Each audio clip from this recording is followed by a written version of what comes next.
hair. Yeah, you just shave it down. Yeah. Yeah. Oh, but trust me, 3-week-olds, you're not going to be thinking about your hair for a while. No. And we're just losing it. All right, here we go. Well, I like to tell people that he's like Jason Bourne, just because I tend to glamorize him a little bit, and because he could probably hurt you with his pinky finger. But Adam Nesrallah is also a gentle giant and a gentle soul, and his mission really has always been to help people be aware of their own personal safety, whether it's on their phones or with their emails or doing business or being in large crowds. And so it's an interesting topic. It's a shift in topic, especially when we're talking with a former Canadian spy and intelligence officer, but I think we're going to be able to get a lot out of it and maybe open up our minds a little bit to our own situations and how we're moving forward in life. So with that being said, I'd like to welcome you to episode 31 of Living Your Life with Leanne Lang, the podcast brought to you by Extension Marketing. And for more information, you can always head to extensionmarketing.com. Adam, it's nice to see you. It's nice to see you too. I should say congratulations right off the bat. Thank you. Yeah, entering into fatherhood. Yeah, that's probably the scariest adventure so far. And you have had some incredibly scary adventures. We met a couple of years ago on CTV Morning Live. We met at a charity event. But then I thought you were fascinating, and so I kind of brought you in and introduced you to the producers. You have a really interesting background. When people ask you, like, what do you say? I mean, it's not usually, hi, I'm a doctor. I'm an accountant.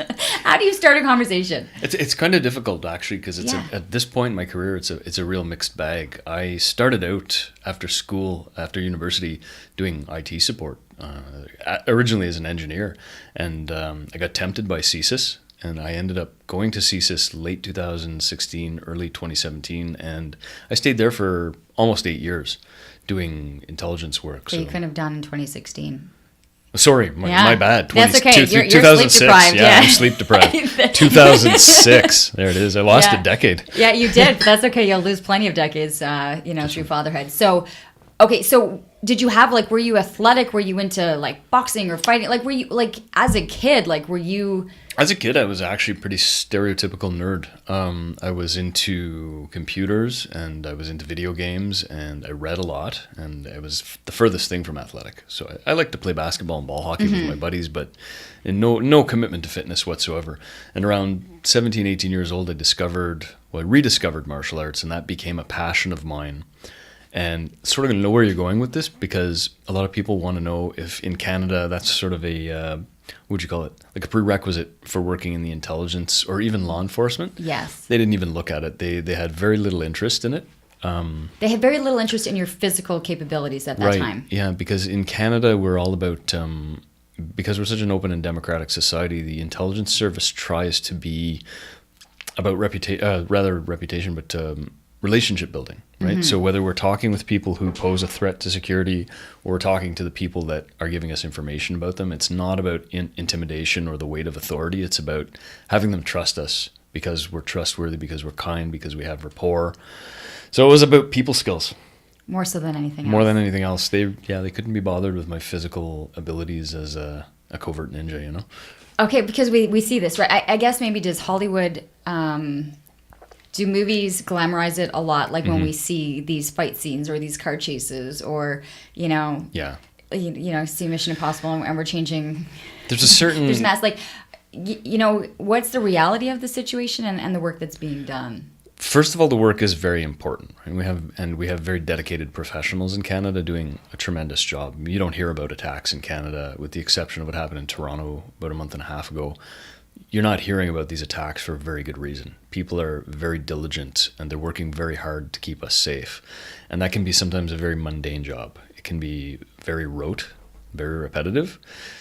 Car chases don't really happen. We have a group of guys and girls that follow people, and they do some things that would be probably termed aggressive under the Highway Traffic Act, but you're not going to see the things that you see in the movie Ronin or the Jason Bourne movies. Getting into hand-to-hand fights with people, not happening. Some of the covert stuff that they allude to in those movies might happen in certain circumstances. There's certain very specific professionals that handle that kind of thing. And that's about all I could say about that. Okay. Yeah. I'm going to get other stuff out of you in a second anyway. So you've got an engineering background. Uh-huh. You're kind of working in IT. Mm-hmm.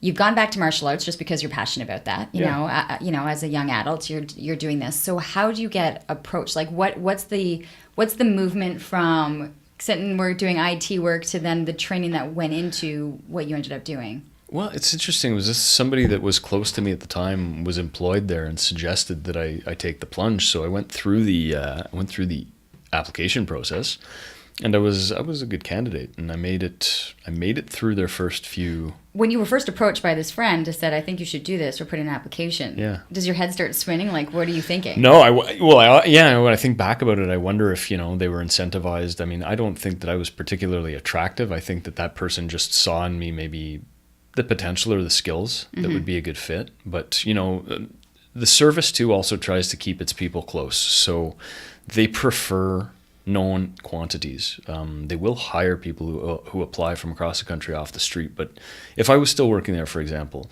and I walked a resume into human resources, you would get a file opened for you because you're being recommended by a vetted, security cleared, proven employee. So they're going to put a little currency into that. And they say, okay, this person may be more trustworthy than your average applicant.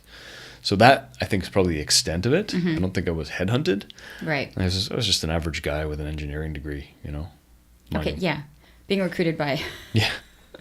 Canada's top agency. So the application goes through, they bring you on board. Are you able to discuss a little bit of the training or how your mindset then shifts, because you have a very different way, just in knowing you over the years, a very different way of seeing situations and people and everything? The first thing with the training is that they really encourage you to pull your head out of your own butt. So a lot of people that end up at CSIS, they have a little self-aggrandization complex. They make you feel quite important. It's a very special job. You're the elite 1%. You can't let that go to your head, because ego is the enemy of relationship building. And the training is very relationship focused. So there are equal elements of learning how to talk to people, learning how to listen to people, learning how to read between the lines, and then there are analytical aspects. Thinking critically. What does this information mean? What does it mean in the context of everything else I've seen and heard about this thing that I'm asking about? So there's a lot of logic involved. There's a lot of puzzle putting together. Did it change your way of looking or seeing people, like seeing normal friends and what they say, or being in, at a family dinner and seeing things different? Like, did you see people differently? I would say I related to people differently. So I had to stop talking about politics and religion, even recreationally with family, because once you're exposed to certain things that are close hold, you go to a family dinner and they're talking about the political situation or the war in Afghanistan or what have you, or the threat of nuclear war, and I got to sit there with my mouth shut and say, guys, it's fine. You don't know what you're talking about, but you start to realize how knowledgeable everybody thinks they are in a total absence of credible information. And so that gets frustrating. You have to learn to shut your mouth and just sit and smile. I started to look at some groups of people differently, people that adhere to certain ideologies and have certain belief systems. I started to trust them quite a bit less. And then for a while, humanity in general was not very appealing to me, because I'd seen so much, there's so much deception, so much subterfuge, so many people lying, bald-faced lies right to my face when I knew the truth. I had the truth literally written down in my back pocket, and I could confront them with it, and they would lie to my face repeatedly. So yeah, my faith in humanity took a hit for a little while, but that changed when I moved on. You had to be out of the situation. Yeah, I have to detach completely. There was a statement that you made that when someone says, "I understand," that they really don't. Like, you're having a conversation with someone and they say those words, like, "Oh, I understand." There was something that you had written or said that I think that's not really the case. Yeah, that might have come from an old podcast I did on persuasion and communication. And so this is just my opinion. I think if you're listening generously to somebody and you're really doing that with the intent to understand where they're coming from, find common ground, find things that you can speak to mutually, don't use talking points. Don't use cliches saying, "I understand, I hear you," whatnot. That's business school coaching for managers who are trying to motivate people. Okay, for people who fundamentally don't understand communication.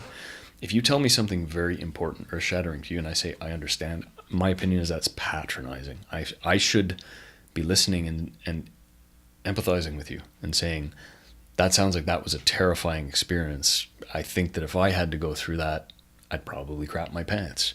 That's way better than saying, I understand. It gives you a sense of how I feel about what you feel, right? Which is, that's an easier way to connect with the person. It's more genuine. Saying I understand is very pat. I think it's disingenuous, to be honest. I thought it was interesting to see that, because I'm trying to think back to how many conversations I might have said to someone. I'm like, okay, yeah, I understand. Well, and it's okay in normal conversation, right? But when somebody lays something heavy on you, they're looking for a bit of engagement. They're looking for some meaning to the conversation. Over the course of the years that you worked, I like to say it because it sounds fancy. That was a Canadian spy. Did it take you around the world? Did it take you to different places? Domestically, I went here and there. So CSIS is Canada's domestic security intelligence service. We're kind of a hybrid beast. A lot of the frame of reference that we have is, FBI, CIA in the U.S. Yes. And they have very different mandates and functions. The service is a non-law enforcement body. Okay, yeah. So we can't enforce the law, arrest people, we don't have guns, etc. But we operate domestically, primarily. So we have to collect the information here in Canada about threats to Canada. There are exceptions to that, right? If anybody's interested in reading the CSIS Act and you read between the lines, you'll see that there are opportunities to do different things in different places. But my primary function was here on Canadian soil. I did not personally conduct any activities outside of the country. When you think of the physical training, though, when you say that they were about the intellect, right, and about the services that you could do and read people and relationship building, was there a physical aspect or training to it? The last couple of days of training, they gave us a bit of a self-defense course that was, not bad, but that was it. That was it. But you had your own sense of military or martial arts training, because I have seen you make mincemeat out of a dummy. So where did that type of training come into play? That I honestly, if you're trying to envision a Jason Bourne fight, right, you could be right in there with them. So my preference is my training has so much more to it than the physicality. So awareness is really the biggest piece of it. So learning to approach the world with a certain eyes wide open, ears wide open point of view, learn what human body language communication looks like, learn to understand normative behavior so that when something's wrong, you see it coming a mile away. That was a big part of my martial arts training. And my training also included verbal de-escalation, so handling situations before they became violent. So even though I love the physical side of it, the hands and feet, it's absolutely the last thing I want to do. I've had to do it a handful of times in my life. It never ends well for at least one person. So I really hate laying hands on people. I prefer to talk. So that came in very handy in my training, because by the time I had joined CSIS, I think I had 7 or 8 years of training under my belt, stress-tested training, a lot of verbal training, a lot of awareness training. So I was able to confidently approach very hostile people and at least get them to listen, at least get them to let me stick my foot in the front door and talk to them for 5 minutes and learn how to manage being assertive without being intimidating. So the training contributed a lot to that. Because that's how I know you, right? That Right. there's a side that I know could, but doesn't want to. Could, but doesn't. And I think we'll see that, and we've seen that in you trying to get that message across to other people, just so that they have their own personal safety in their everyday lives. You're in this situation with CSIS for a number of years. What was the decision to leave that line of work and then brought you into the work that you're doing now? It just wasn't aligned with who I wanted to be anymore. I found that the nature of the work demands a certain personality, and it was eating me up a little bit on the inside. So it's very important work, but I wasn't suited for it anymore. It was a really personal decision. It was hard to make because it's an interesting line of work, and I still have a lot of people at that organization that I love and respect who are doing tremendous work, and I miss them. But we're necessarily out of touch now. But yeah, it was just, you're necessarily out of touch. That's an interesting Well, I'm way to put it. Out in the cold, so to speak, right? So they inhabit a world there where they have to be very circumspect. They have to be very careful, And if we're being quite frank, like I'm nobody's favorite son anymore, right? You don't leave a place like that, whether you retire on good terms or you leave otherwise. Once you're out of the family, that's how it goes. So, yeah. I kind of sense that, and I feel that. Yeah. I kind of loved a line of work where you kind of, once you're out, you're gone. you're out. So you make this decision to leave. It doesn't quite align with where you were wanting to be in your life. And so how do you take what you know and what you're trained at and create this other business way of life that is that is shifting towards a different side? I don't know how to answer that. I jumped without a net. I guess that the training that I'd gone through with my teacher prepared me to just have absolute, unmitigated, ridiculous faith in my own capability. I knew if I fell, I'd bounce, or if I splattered, at least I'd heal. Right? I just felt that whatever I was about to do, I'd figure it out. So I don't have a clear, straight line answer for that. I just knew that I was going to go into something that I felt was important to me. I was going to reach out to people. I was going to give them my message, and I was just going to push hard. So then you start with a little bit of PI work. Did a little bit of investigating. Some investigating. Some self-defense classes. A lot of self-defense. A lot of defense. So that was the establishment of Ronin training, right? Yeah, right. Which is, I think, pretty much when we... Yeah, we met around, May 2015, I think, was when we met. That sounds right. At that point, I was still kind of in the investigating game, but slowly winding that down and putting more focus into training people in self-defense and safety.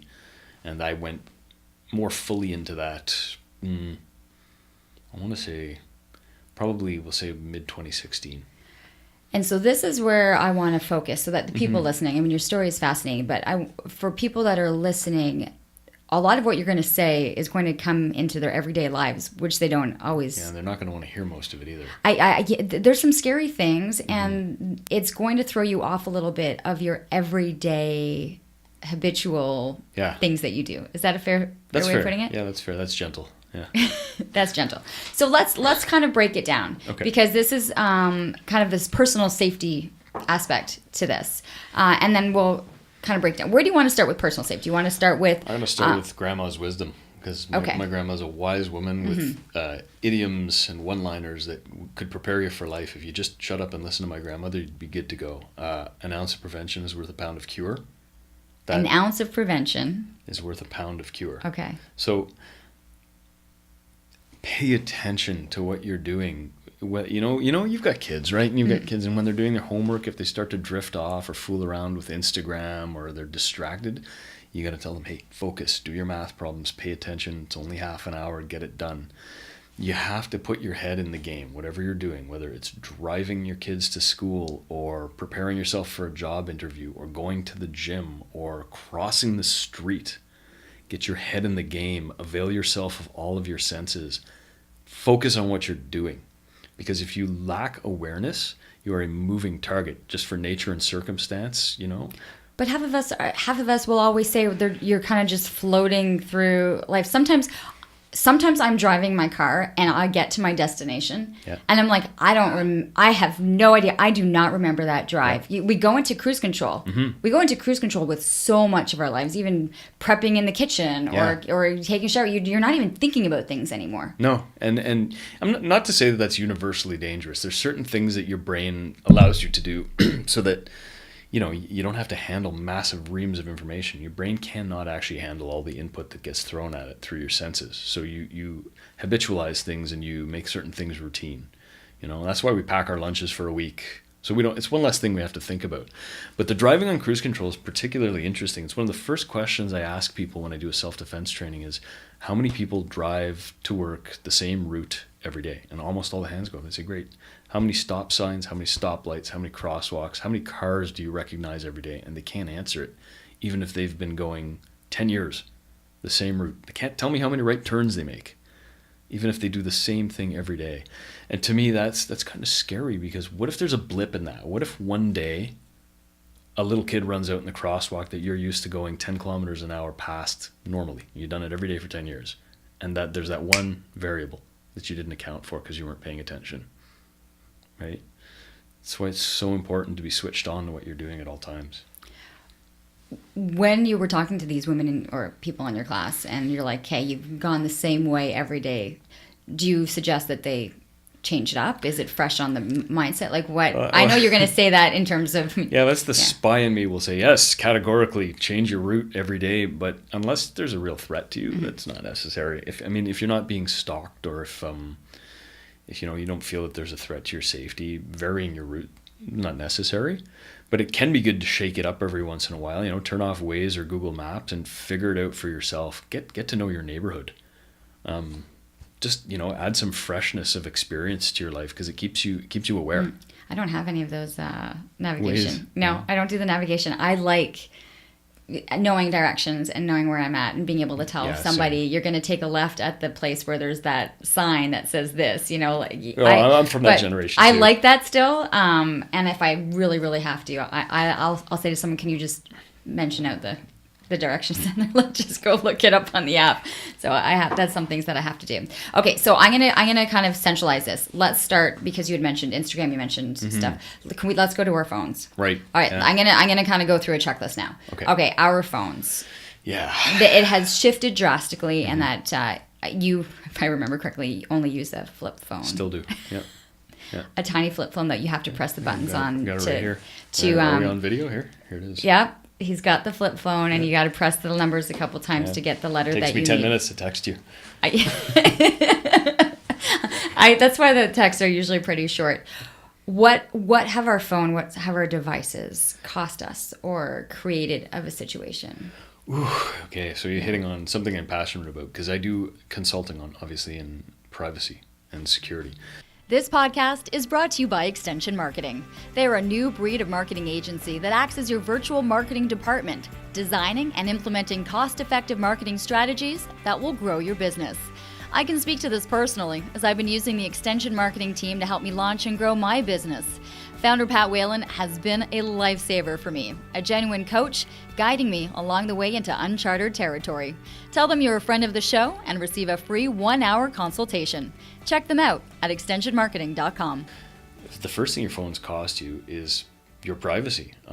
I recognize the convenience that phones give us. So sometimes I drive myself mad, because I have an iPod for the gym, and I have an iPad to read my iBooks, and I go, wouldn't it be great if I had one device for all of these sundry needs? And there's the iPhone X, right? And I could just do everything on that. But then, there's my whole life in one device, zero privacy. So convenience is the trade-off for privacy. What people don't recognize is that your phone makes you into a product. So all of these things that you benefit from by using your phone, Snapchat, Instagram, free iTunes stuff, Google, everything, you're not paying for it. And companies are in business to make money. If you're not paying, you're the product. Now you're going to say, how is that? Well, the information about you, not just the content of what you do, but the information about how you do it, who you do it with, how often, where you are when you're doing it, how frequently you do it, what we call metadata. That information gets bundled up and sold off to advertisers and technology companies. Part of it's to improve the user experience. Part of it is to more directly market things to you. But one of the inherent risks is that all data is capable of being compromised. We had the Equifax breach last year. Did you hear about that? Yes. So Equifax, huge credit reporting company, one of the most trusted repositories of highly sensitive consumer information, your date of birth, all of your credit information. If there's bankruptcies, it's in there. Your car loans, your SIN number in a lot of cases, your current address, phone number, your job, your pay. And it got dumped. Millions of records got dumped on the internet. Sensitive stuff that allows a guy like me to go and steal your identity and take out a car loan if I want. Okay, yeah, so what is the danger of it? I mean, it's convenient and it's fun and it's easy for us to log in. What are we putting ourselves at risk of? For most people, the real world danger is financial fraud or identity theft. How often does this actually happen? More often than you'd care to admit. If it hasn't happened to you, that's a great thing. It's happened to somebody in my immediate family twice. And I've had actually had a fraudulent transaction on one of my credit cards just last week from a very reputable provider who, like the cancellation that they confirmed as a cancellation, didn't cancel. So I got hit with a fraudulent charge. That's not the same thing as identity theft, but it just goes to show that even when you put your faith in an arm's length entity that you can't see and can't touch, things can happen. So what are you looking for people to do then? Like, what are the measures that we're taking to protect our privacy and try to limit how much access? So what I'm gonna say is gonna sound radically inconvenient and probably a little bit tinfoil hat. But the first thing that I do, I use a prepaid phone, right? So that way the phone number that I have is known to the people that I want to have it, but my phone number and my credit information, my address are not known to a phone company, because that's a point of vulnerability where information can be stolen, and that's a really rich repository of information. So if you can do prepaid. Okay. Right? So you've just lost 90%. Right. You've just lost 90% of the people right now. Exactly. Okay. So if you're going to go and put your name in, here's another thing you can do. I hate having my physical address. So where I sleep with my wife and my baby, that address is not attached to my name anywhere in the known world, right? So. But it's asked of us on every single thing that we fill out. So I say, you had a Starbucks when I walked in here, right? Yeah. Like it was a venti. Yeah. What was in that? Really? Yeah. Are you gonna? So I'm gonna just do a case study here. You're gonna do a case study? Yeah. Okay. Most people know my order. Yeah. Yeah. Well, at the 5 different Starbucks locations that I go to, it's venti, sugar-free vanilla, Sugar-free milk. lactose-free milk, Okay. with the blonde espresso, Oh boy. extra hot, and no foam. Was that about $4.75, $5? Oh, you don't even want to know. You're short by 2. Okay, so I do tell people it is my one vice. I don't buy shoes. I don't buy purses. I don't buy anything. I have one coffee a day. Okay, so Yeah. one a day. So do you get one of those every day? Every day. Okay, so 5 working days, $35. No, we're 7 days a week. Yeah. $49. Okay, times 4, so that's And you don't think people have done the calculation with me before?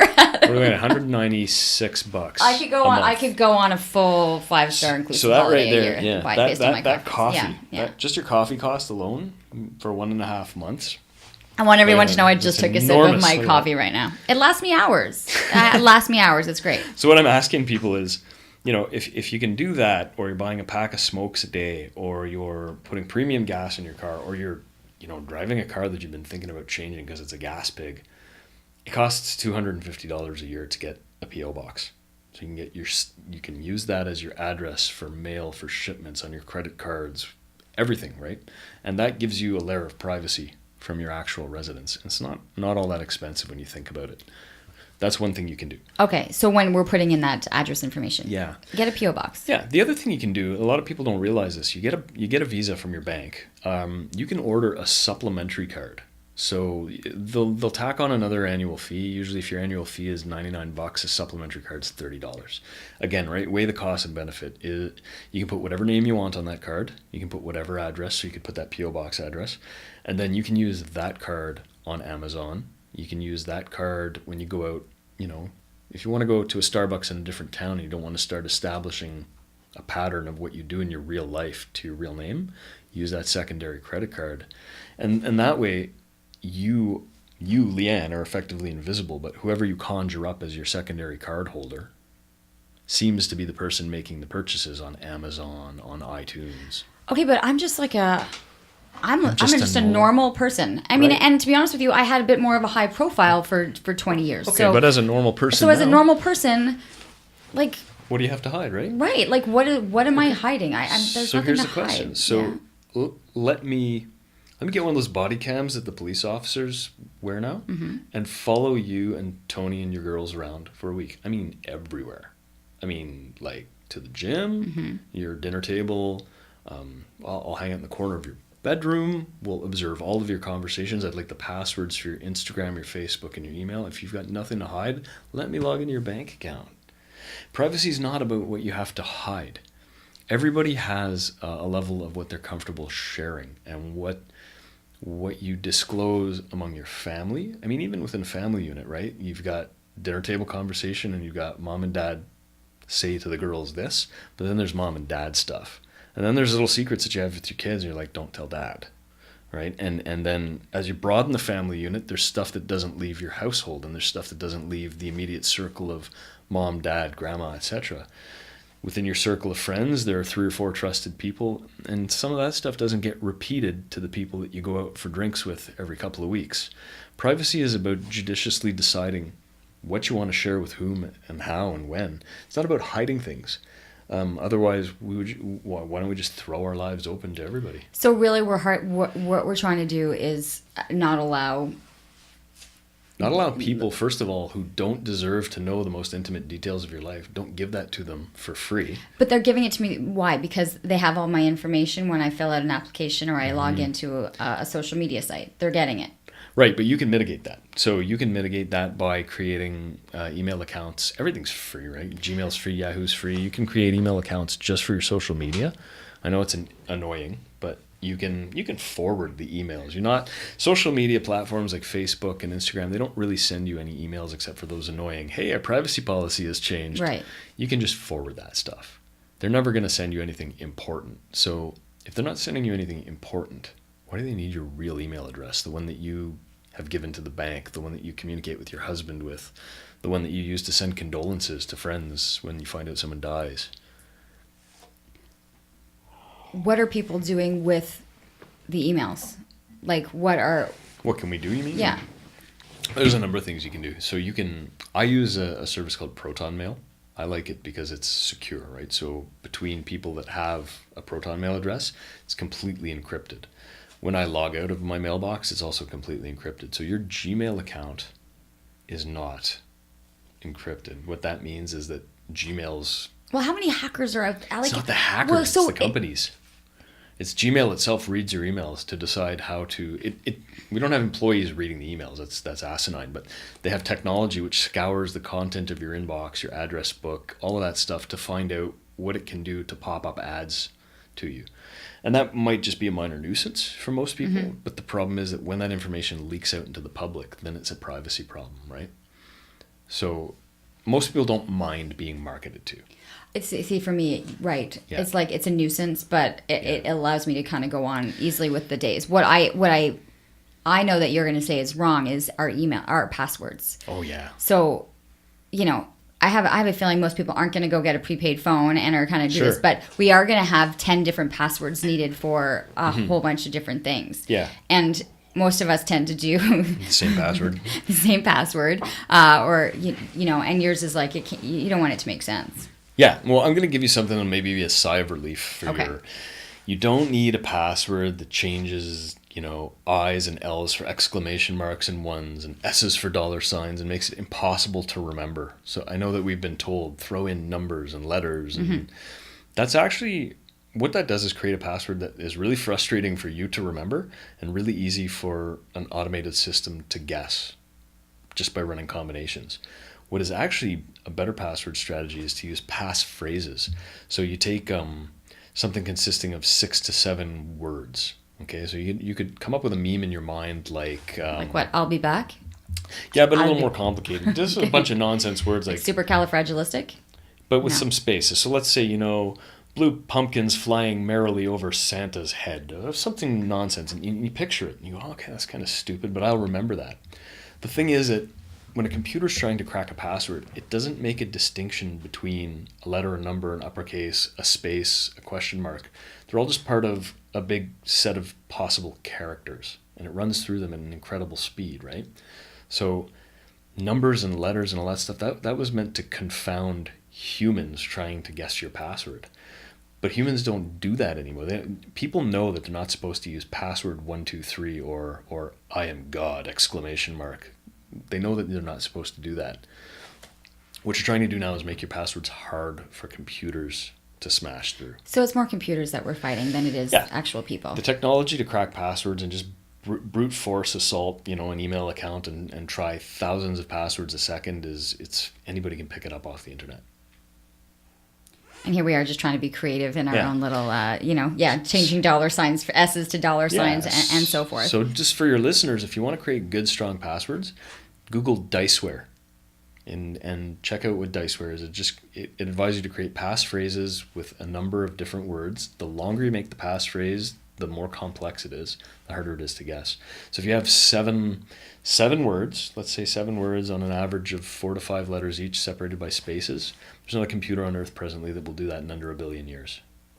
So it's a safe password. There you go. Adam said it here on this podcast. Okay. Password's one thing. I know people have gotten at least better in, if they're not using the same one, they've got like these apps now that tell them what their password is for every single possible thing that we need passwords for. I can't even remember at this point. It's overwhelming. Yeah. But the safety aspect, we're on our phones, we're looking down, we're getting watched if people are watching. We are now, and I want to get to this because school has just started, we have people walking on campuses, so who are walking with their devices with their heads down looking at phones. So let's go through personal safety and how people physically and with their awareness can be better at protecting their surroundings. So you're gonna hate me, your listeners are gonna hate me, but I have to say it. One of the most poignant demos that I do with the high school girls' self-defense is I ask, who's got a phone here? And all the hands go up, of course. We're talking about grade 9 girls. So I say, okay, what I want these young ladies to do is I'm going to give them, I want them to stand about 20 feet away from me, facing me, and just walk towards me. And I say, when you get the slightest sense of ew, like any sense of nope at all, whether it's a facial expression or the way I walk, I want you to turn and run away as fast as you can. And usually they'll catch the body language cue within a second or less, okay? Now I say, okay, now pull out your phone, and I want you to legitimately, just legit, text somebody who's in your class right now, sitting right over there, and say, can you believe this bald old guy is making me do this stupid thing? Walk towards me, same thing. As soon as you feel danger, run. This girl will bump right into me, and I'll have my hands around her neck before she realizes that something's actually happening. Because her eyes are down 45 degrees. She's reduced her field of vision and taken her concentration off of where she's going. And it's so drastic, right? I know I'm a big, ugly guy, but I can close a distance of 20 feet in probably 3 seconds or less. Right? You remember when we did that self-defense demo on air. Yeah. That was lightning fast, right? We did a scenario where I was walking late at night, and I knew I had to get from A to B, and I knew somewhere along this route I was going to be attacked. So first off, I already have the sense that something is about to happen, right? And you know how to hit because we'd been training. And I know how to hit because you and I have been boxing together for years. So I feel like I at least have some built up. Some expectation, at least, right? But the adrenaline's going, and it's dark at night, and so I at least knew, be aware, and that's something that I think I've always just been based on my life and just always knowing where I am in a certain situation, but still, and I wasn't on my phone. I mean, I had my phone in my hand, kind of with a dial ready to dial somebody if I felt like I was uncomfortable. I wasn't listening to music, which is another thing you're going to say is we all walk with music and the buds in our ears.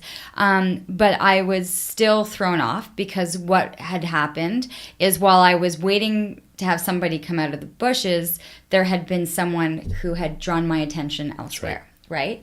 And so the awareness factor of trying not to be thrown off, you had eyes up, ears open. You had expectation. You knew not just that something was going to happen. You knew something bad was going to happen. Yes. And it was staged, and you were prepared, and you still got distracted. Yes. And a momentary distraction, and the distraction, if I recall correctly, was fully across the street. So you just turned your head. I think it was we're on video here from, I think it was 30 degrees to the right. And in that time, boom, I think I closed on you 20 feet. Yes. And it was... And I knew that was probably that you were setting me up for something, right? That I'm like, oh, there's someone there who was about to ask me for directions or something, or they were on their bike and had a flag, and it happened so fast. And so let's go through that because I already knew not have the earbuds in. How often do you see people walking on campus? All too often. If it's not one thing, it's both things, right? So they have the earbuds in and they're looking down at the phone. And another thing that I use, I give credit to my friend Chris Roberts from Safe International about this. He's big on how you carry handbags and bags, gym bags. If you're wearing the strap across your chest, you're basically giving a handle on your upper body to an attacker to just drag you to the ground. So you've got, bags across the chest or heavy backpacks strapped up, headphones in, eyes down, maybe having a very loud conversation too. So your the cognitive portion of your mind, the executive function, is also occupied, right? Because you're in the middle. You're in the middle of something. You're thinking, and your cognitive mind's not super good at. Everybody likes to say that they're good multitaskers. They're just really good at switching from one thing to the other really quickly. Your brain really only does one thing effectively at a time, and if it's having an argument with your biffle, you're not going to be able to recognize and respond to the threat of somebody grabbing you or screaming obscenities at you or attempting to sexually harass you, assault you at light speed. You know, you're going to be overwhelmed. Okay, so how then do you want people to wear their bags? Wear it off the shoulder if you can. Mm-hmm. I try to make a habit of carrying my gym bag off the shoulder. You know, if you're going to wear an earbud, I get it, but maybe one, not two. There's no real panacea for the cell phone. It's better to just not text and walk or not be snapping and walking. It just takes your eyes off where you're going. There are rising incidences now of people getting hit in crosswalks, and it's not the driver's fault. It's because they're texting and walking. It was the point, I think, where the Ontario government for a while was saying we might need to introduce a texting and walking law. I think there are campaigns that are like that. Yeah. I mean, that are putting that in. So you have females on campus. Yeah. I was always one to let a person know when I was leaving and when hey, I'm just leaving the library. Yeah. I should be home in 10 minutes, right? Absolutely. How important still is, especially for young women, having... And you know what, I'm going to caveat this. Okay. I think it's sad that we have to have this conversation, but I think we have to have this conversation. I don't see why women should have to act any differently than young men. I don't see why they should be treated any differently, but this is how things are right now. So everybody, when you're leaving late at night or you're going to be traveling alone, if there's a potential for danger, let a loved one know where you are, where you're leaving from, and when you estimate you're going to be home. My mom used to do this when I was a teenager. She said, I don't care if you're out until 4 a.m. Call me and tell me that you're out till 4 a.m. so I know you're alive. If you are drunk and you need to be picked up, I'll come pick you up. I might be mad at you, but I prefer that to the alternative. So just that's a little bit of, you know, it's self-love and it's accountability. You know, just let somebody you love and trust know where you are and when you're expected. We've talked about this before, I think, and at least that gives somebody a start point if something happens. You know, if you don't show up on time and you're not answering your phone, you know, the first thing somebody might do is call the closest hospital and say, hey, my friend was due home and I know that they were out partying. Just wondering, have they popped into your emergency room, you know, en route? At least you have a start point. If you have no idea... How well, this is the thing, right? Is situations happen and it's very quick. And so the faster you're able to... Being prepared is so key. When we did some segments on festivals and bars, and so you have back to school, you've got parties, and you've got open drinks, and you've got... I want to remind people and parents to... make reminders of their young kids who are away or at parties. What are your suggestions there? Well, I think the first thing is that students, young people, need to know their limits, right? And we've all been there. For God's sakes, I'm an engineer. Like I push the limits of alcohol consumption far too often. It's one of the things that we did in school, but it's not a smart idea. So learn your limits. And if you feel that you're, you know, tired or dizzy or not feeling well, it's time to stop drinking and grab a friend and go home. You know, like the party will go on and you'll miss out, but no big deal because the alternatives can be worse. So learn your limits and respect them. Be very careful when you're drinking, that you know what you're drinking, where it came from. I'm not a big fan of taking drinks from strangers. It can be a nice gesture, but it's just, if you're going to get a drink from somebody, tell the bartender to make the drink for you and ask the person if they're cool with that. Don't let somebody order a drink for you and hand it to you, because you lose the chain of custody, so to speak, right? You don't know whether that drink's been tampered with or what it actually is. It used to be a big joke in university that once everybody was good and nicely toasted, out comes the tequila, and people would be pressured into doing tequila shots, and it would be funny to see if you could sneak one past the goalie. Right? How many people can we get to drink a shot? Well, that's catastrophically stupid. You know, people die of alcohol poisoning because of jokes like that. So pay attention. Don't take drinks from strangers. Keep an eye on it. You know, when a bartender's making you a drink, watch them. It's not really the bartender that I'm concerned of. Is that you're standing at a bar with a drink and then you turn your head and someone's right. These are the nightmares that I have now, having young daughters, as to how do I educate them on being in these situations. Yeah, one of the things that young women can do is just keep their hand over the mouth of the glass when they're not drinking it. Or some bars will even give you I think that they start to serve more in plastic cups. You can get a top and drink it from a straw. I know it's silly. It's not a Starbucks. Well, but yeah, but it's keeping you safe, right? Again, it sort of sucks that we have to have this conversation. I wish this wasn't happening, but maybe two things that I'll interject here, especially for young women when they're thinking about their own safety, is that when we talk about violent attacks, so whether it's somebody suddenly flipping the switch and getting violent, or whether they've started out being verbally aggressive and it's escalating to physicality, never underestimate the gravity of male aggressiveness, because a guy that goes off the handle it can be terrifying, right? And I'm not making excuses. I just be aware that badly behaved men can make things way worse. Okay, well then you have an audience of women right now. Yeah. What is our reaction then? It's difficult. The first thing I'm going to advocate, and I'm going to refer to the work of Dr. Charlene Sen at, I believe she's at the University of Manitoba. She's done extensive studies on sexual assault and deterrence strategies, and working with survivors of assaults. And what she found definitively, the most effective way to reduce successful sexual assaults against women was teaching women self-defense. She said the women that are trained even in beginner level self-defense have a 50% less occurrence of completed sexual assaults. So I mean, it's great for a guy like me, because that's my message too. Your mom put you in swimming lessons when you were 4 right through to you were 12. You probably had to learn first aid. Maybe your parents insisted on you learning an instrument, taking skating lessons, doing gymnastics, playing some sports. Driver's ed, all considered necessary life skills, right? Why are we not teaching our kids that defending themselves and assertiveness and protecting themselves against bullies at every age is also a life skill? Because we see that as aggression. Right. Right. That's one of the things that I do, though, is I reframe aggression, right? Because aggression is part of the human condition. It's there and it's not going away. Learning how to be proactive about letting it out of the bag and learning how to control it and use it productively it's a very important life skill. You run self-defense classes for women. So what would take us through a typical, like, what are the situations that they're learning, or the movements? Yeah. The first thing we do is spend a good amount of time talking about awareness and body language and how to convey self-confidence, because I draw the distinction between becoming a target of aggression and becoming a victim of violence. Okay. And I'll tread carefully here, because there are a lot of people who are victims of violence and there was nothing they could ever do about it. There are a lot of those situations that are very sad. And that's sort of beyond my expertise.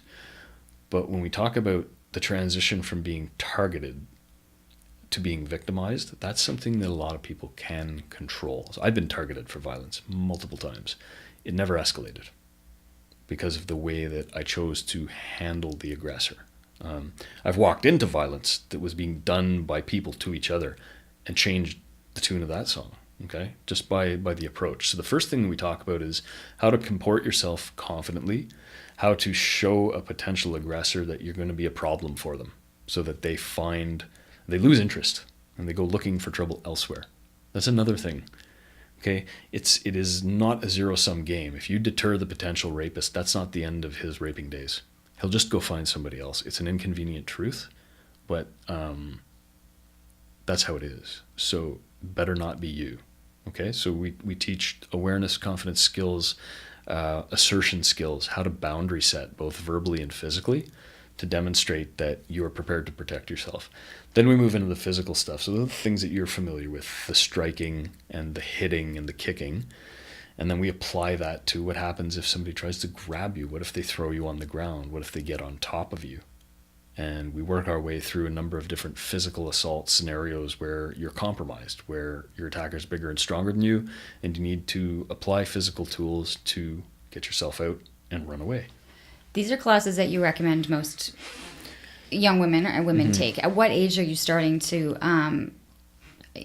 Well, I train young women I've trained girls as young as 9, because they've had trouble with bullies at school, And we take a different tack there. We work on assertiveness and self-image and confidence and get them really feeling strong and powerful.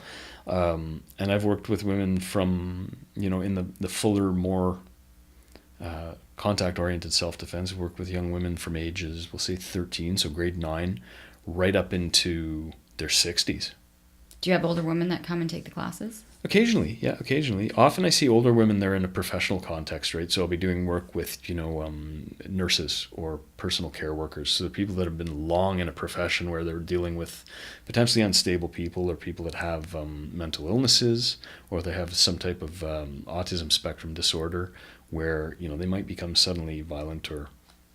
So occupational. Occupational, yeah, exactly. It's difficult to have a conversation with a grade 9 girl to say we're going to go and do this class on the onset of hopefully never being in a situation. But that conversation is had when you open up the class. Yeah, and you know what? You might be surprised and maybe a little dismayed at how much grade 9 girls already know. We've had young women come up at the end of the class and pull us aside and say, can I tell you something? Absolutely. I was sexually assaulted. How old are you? And they open up once they see that it's okay to, empower themselves, and it's okay to speak out against this kind of behavior. I'm always shocked by how many young women have seen far too much, and they're talking about it amongst themselves. And boys at that age are certainly not above acting badly, right? That's when they start to really discover the language and the behavior that... Okay, and you're all about behavioral, you watch people's behavior. So what could we be looking at as we have young people growing up, and to be able to distinguish between their certain behaviors and characteristics? Well, yeah. Because this is what you studied, right? You studied human behavior. Yeah. Yeah. Well, for your young ones, especially when they transition, when it's from 6 to 7 or 8 to 9, if you start to see anxious, withdrawn behavior, or their attitude changes significantly, or they stop telling you things, they start withholding things, or if you ask them about school or you ask them about their friends, they're evasive, or there's an anxiety type of response and it feels like there's something that they don't want to say to you. Those are good cues. Watch the body language too. If you ask a question and the body language indicates discomfort, you might have hit on something. What are the signs then? Give us for in any situation, what are the signs of someone being uncomfortable? If they for example, if they shrug their shoulders forward, across their hands, and sort of close up their upper body towards you, if they avert their gaze, if the tone of their voice starts to drop a little and they mumble, so that they try to say something but they hope you don't hear it too clearly. If they make moves towards a door or turn their body away from you, they're trying to put up a bit of a barrier. It's all symbolic, right? They're putting a shield up between themselves and the question. If they wriggle in their chair when asked uncomfortable questions. I mean, you think if you have an honest dialogue with your kids as they're growing up and you ask them a tough question and they know that they're going to get non-judgmental parental wisdom, they'll probably be honest with you. But if they've been threatened at school and told that if they talk to their parents they're going to get beat up or called, all kinds of names in front of other people and embarrassed on social media, they're going to clam up. And so you'll start to see those telltale behaviors. Well, and we can't even hit on aggression on social media because it's a whole other beast. I just want to be able to have people be aware of certain things that they're doing. So list through like 5 things that you want people to take into consideration so that they feel they're well taken care of, they're not being compromised, that their security, their safety, their privacy, their way of doing things is the right way. So the simplest thing is pay attention to what you're doing and where you're going, okay? The second thing is walk, and I'm going to give credit to Jordan Peterson here because he's in the news all the time. Walk with your eyes forward and your head up and your shoulders back, okay? Portray confidence. Put some meaning into your stride. Look like you have somewhere to go, because just the way that you walk and look at people sends a totally different message about who you are and who you think you are, okay? So those are 2 things. Be careful what you disclose, whether it's via text, whether you say it in a phone conversation or you post it on social media. There are just ways to capture everything now, right? Personal information is no longer really private. You see people screen cap their text messages when they're having a battle with their friend, and they keep it and they throw it back at each other later on, or they'll take a picture of it with another phone. So one of the features of Snapchat used to be that everything was self-destroying, right? And now people just record it with another phone. So be careful what you disclose on digital media. I think you had something about the cars. You know those little fancy stickers that you have on your car? Yeah, that you have the stick mom, dad, 2 kids, and the dog at the back of your car. Yeah, sure. Like, So your sticker family, your stick figure family, plus all your bumper stickers, plus your license plate gives me a beautiful view into your whole life. As a former private investigator, that tells me everything I need to know about where to look next if I want really compromising information, right? So don't put information about your family out in public. When we started the podcast, you very kindly said you're a new dad, and we left it there, right? And that's it. Like, you had the good taste not to ask me about my family or my child's name, because I won't answer that question. And that's what I suggest. We're dealing with this now, my spouse and I. We haven't put anything on Facebook or anything. We're sending old-fashioned photo cards to people on a mailing list, because you know what? I don't really have 500 friends that matter. I have people that I want to know about my child, and they'll get a postcard. I don't need to announce it to the world, right? So yeah, be careful what you put out in the physical world. Yeah. I mean, gosh, 99% of us are completely guilty of doing that. Yeah, and right? we've caught a lot of flack too. My wife was telling me, she said there are people that her sister knows who are mad at her sister that my wife's not putting social media updates on Facebook. She's like, who are these people? And so we're like 3 degrees of separation away. It's just become such a part of our culture, right? But I mean, I used to say, just because something's normal doesn't mean it's normal. Just because we've normalized it doesn't mean that, it's cool or it's okay. We're just used to it. And that's part of the thing with social media, is that they've marketed it so effectively to us. They've given us such awesome convenience that we're willing to do just about anything. Right. And that people are going to say that they're upset because the picture wasn't posted, that it really doesn't matter to them. Yeah, but it doesn't really matter. They just have FOMO. Well, we're opening up a whole bunch of can of worms on all of this. Okay, so limit how much you're exposing. We had phone, we had walking, we had even passwords. One of the other ones that a lot of people don't think about is your car, right? So don't leave stuff. If you go to pick up something in the post office, for example, a package, we all know, especially around Christmas time, don't leave valuables in your car, lock them in the trunk. But there's something else to that, especially if you're getting packages. It's got your address and some, fairly compromising personal information. So don't leave your mail, your packages, your credit card bills, statements, whatever, on the seat of your car. Throw them in the glove box or put them in the trunk. Just little things like that. I mean, just don't wantonly give out your personal information. I know I sound like a crazy person, and 10 years ago, this would have been crazy, right? But the thing is, we're seeing it happen now. We're seeing that people's personal information is being stolen, and even if it's just, big air quotes here, just identity theft, yes, the bank will take care of it for you, and yes, those expenses will be refunded after you spend 3 to 5 business days pulling your hair out, calling the bank, calling the credit card, calling any other person that has that information, changing your credit cards, calling your cell phone company and saying, I've got a new credit card.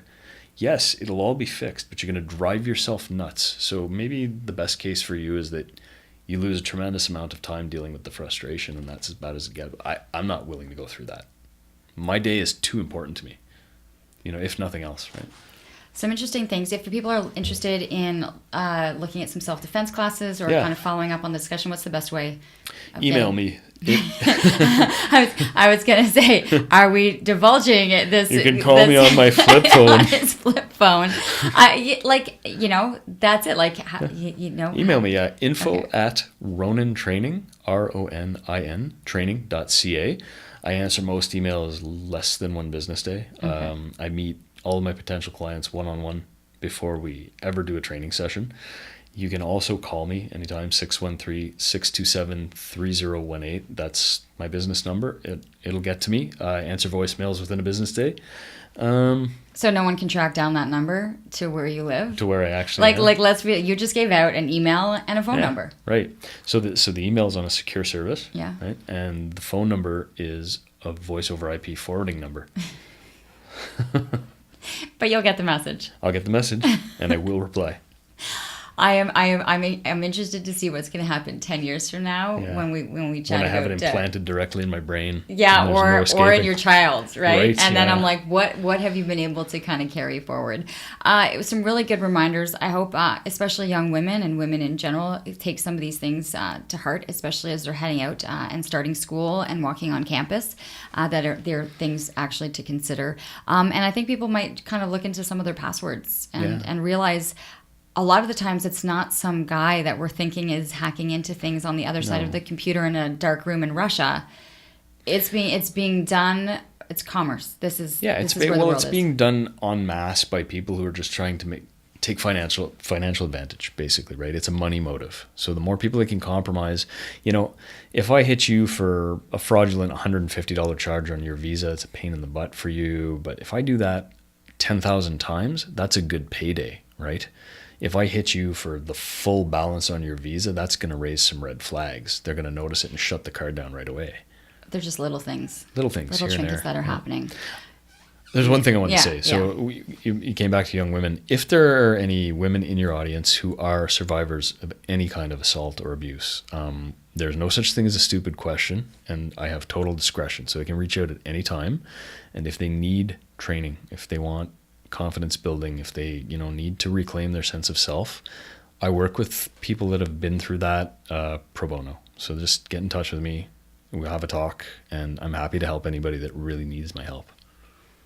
It's really good to know. Thanks, Adam. Sure. Yeah, and I miss our our training sessions. Yeah, I used to attempt to beat Adam up. She's quick. But I can throw a mean punch now. Yeah, you're tough. I can see it now. That is the wrap up to episode 31 of Living Your Life with Leanne Lang. As always, and this has been so cool, Adam, I was telling you before the podcast, we are starting to see this podcast. It has crossed oceans. Awesome. It is in Russia and Australia. I think there's Brazil and the Netherlands, Great Britain. It is so nice to see that this has really started to evolve. And so that's what we were hoping to see, is we're slowly getting these segments built. If you have any feedback, if you have any questions, please subscribe, let people know about it. That's the best way to keep this podcast growing. Thanks for your support. Look forward to hearing from you, and we'll see you back here next week.